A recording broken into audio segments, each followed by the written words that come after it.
This is Jason Nemro.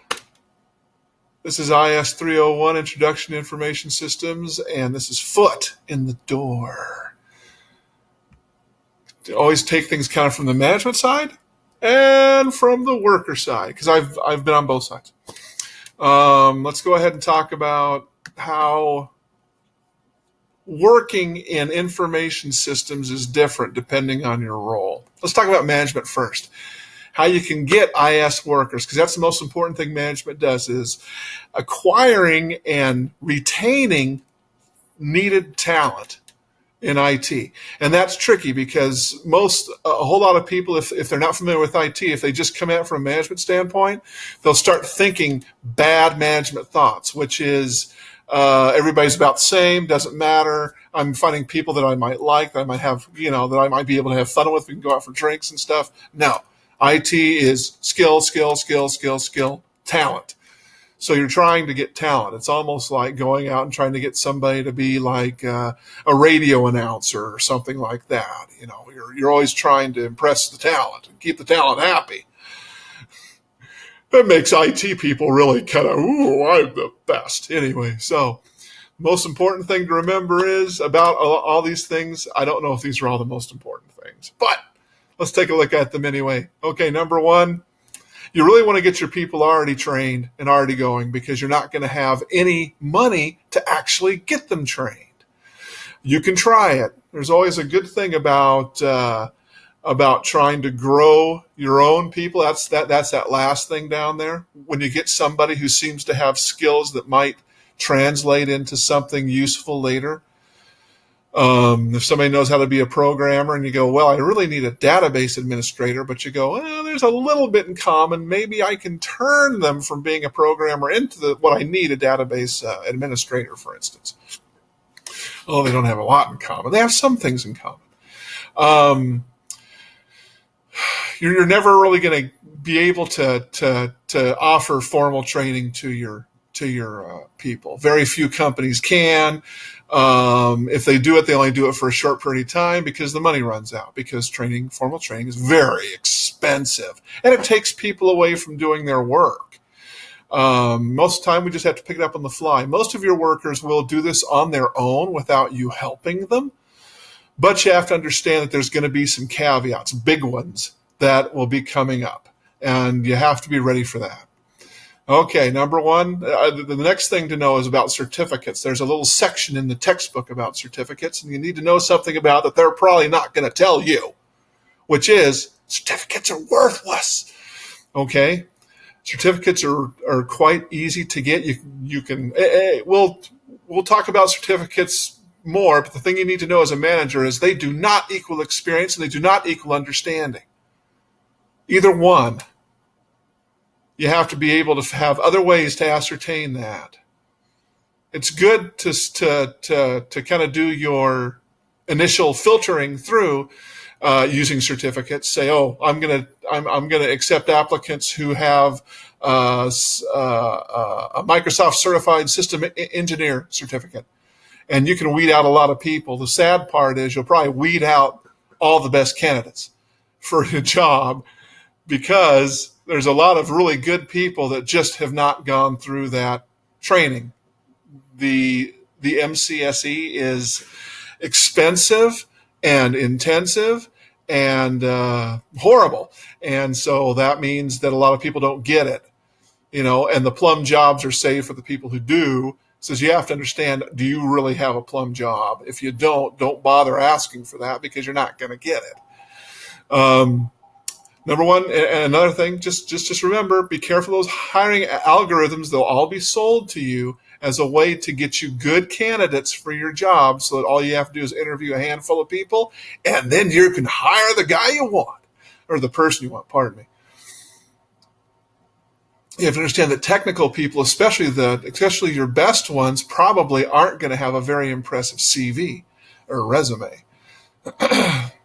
Always think about getting consultants. You can bring in outside talent, but there's some downsides to it. The main one is that these guys are not beholden to you at all, and if you have trade secrets, if there's things that you don't really want getting out about your company, about how things are going, just don't get consultants, because they're not beholden to you. You can get them to sign as many papers as you want to, but they'll take the information they get from your company and use them in all parts of their work. It's just natural. And you'll be gone. And who on earth wants to spend all their time paying lawyers to try to stop people from doing things? Anyway, okay, I think we covered this pretty good. All right, let's go on to the worker side. This is really important stuff here, especially for those of you who are thinking of getting into information systems work. I think I've said in another video that this is an interesting market for IS. There's usually far more work needing done than people that are available to do it. So you're kind of in a seller's market. And so there's all kinds of different things that it feels different. You're not fighting for a job particularly, but you certainly are trying to impress. You're not going to have 500 people going for your same job. You'll probably only have 5 or 6, but they will be working very, very hard to get it. And you have to be a hard worker too. Okay. The first thing you got to understand, and I have done this, and it's always worked out wonderfully for me as an IT worker, especially in the pay department. Be prepared to work in several places in several different roles. I almost doubled my income in the matter of 2 years due to changing jobs often. I usually wouldn't have a job more than 6 months. On that third one, becoming opportunistic and act like a consultant in many jobs, treat everything as projects, and spill out those projects when you go for your next job. Put it on your resume, put it on whatever information you give to the next guy about the projects you've done and completed. Because then they'll call back to your old employer and they'd say, he says he did this project. Did he do that? And they'll say, yeah. That's what you want to have, especially if you're not going to be there very long.